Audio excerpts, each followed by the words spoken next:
location is fundamental because consumer tastes are changing. As Tony said, where is this going to go, both in retailing and in distribution? It is so fast. I was on a panel a few months ago and we were discussing cross docks, and there were a few comments made about low site density and not attractive as investments.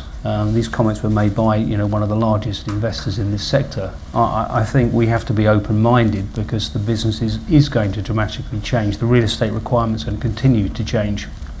There's always a place for, how would you call it, generic boxes in generic locations or good locations that will always lease and will always make money. The interesting thing is, how do we as developers and investors adapt to demands from the industry, both retail and the integrated parts of that e-commerce, to new types of buildings. If we focus on the locations, if they're right, edge of urban locations, we should always be able to derive value out of those locations, even if those buildings are redeveloped, refurbished, adapted over a period of time.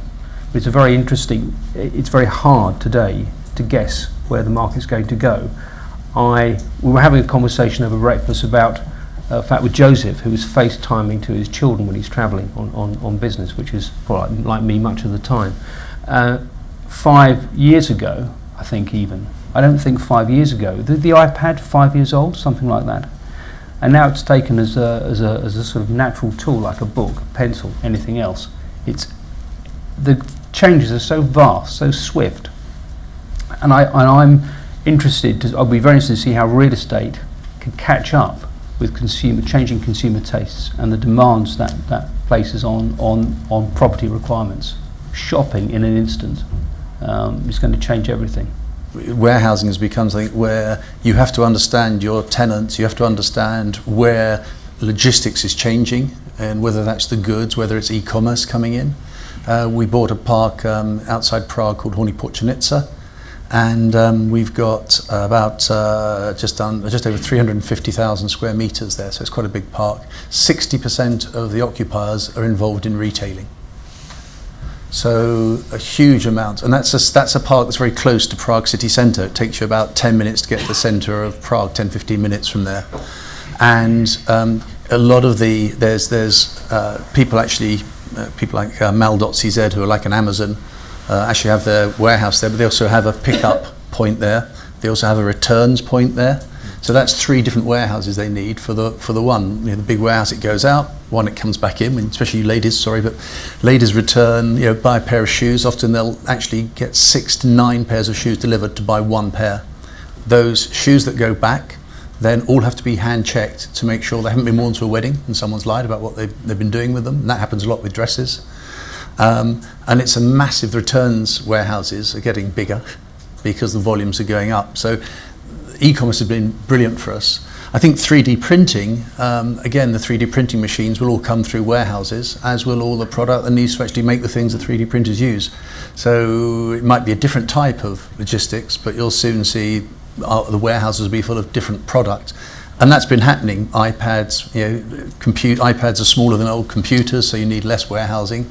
But actually the change of people buying iPads, buying iPhones, every time a product comes out, there's another section of warehouse full up with the products. Can I just add to that, Ian? We completed an e-commerce facility for a very large group in Hanover, something like 60,000 square meters last year. This point about returns, I think 4 or 5 out of every items is a return. Yeah. Out of every 5 items, 4 are returns. So the returns is a major drag on that business. And it's interesting to know there'll be winners and losers in the e-commerce market. And I think the model itself is still being shaken out as to what is economically viable and who will actually survive this process, who will come through and win and who will lose and fail. Let's point one other thing. I think the other thing that everyone in this room presumably is convenience is the word I think people are really going to be driving on, because people do not want to be waiting in for goods. They do not want having to go down maybe to a corner shop, which is the next best thing.